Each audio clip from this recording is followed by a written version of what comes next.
ভগবদ্গীতার আরেক নাম গীতোপনিষদ। এটি বৈদিক দর্শনের সারমর্ম এবং বৈদিক সাহিত্যের শ্রেষ্ঠ উপনিষদ। এই গীতোপনিষদ বা ভগবদ্গীতার বেশ কয়েকটি ইংরেজি ভাষ্য ইতিমধ্যে হয়ে গেছে। তাই অনেকের মনে প্রশ্ন জাগতে পারে, ভগবদ্গীতার আর কি একটি ইংরেজি ভাষ্যের দরকার? তাই ভগবদ্গীতার এই সংস্করণ সম্বন্ধে একটি কথা আমাকে বলতেই হয়। ইদানিং একজন আমেরিকান ভদ্রমহিলা আমাকে জিজ্ঞাসা করেছিলেন, ভগবদ্গীতার কোন ইংরেজি অনুবাদে ভগবদ্গীতার প্রকৃত ভাবকে যথাযথভাবে প্রকাশ করা হয়েছে।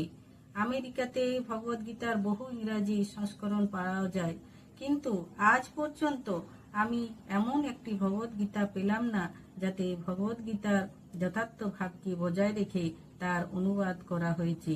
শুধু আমেরিকাতেই নয়, ভারতবর্ষের ভগবদ্গীতার ইংরেজি অনুবাদের সেই একই অবস্থা।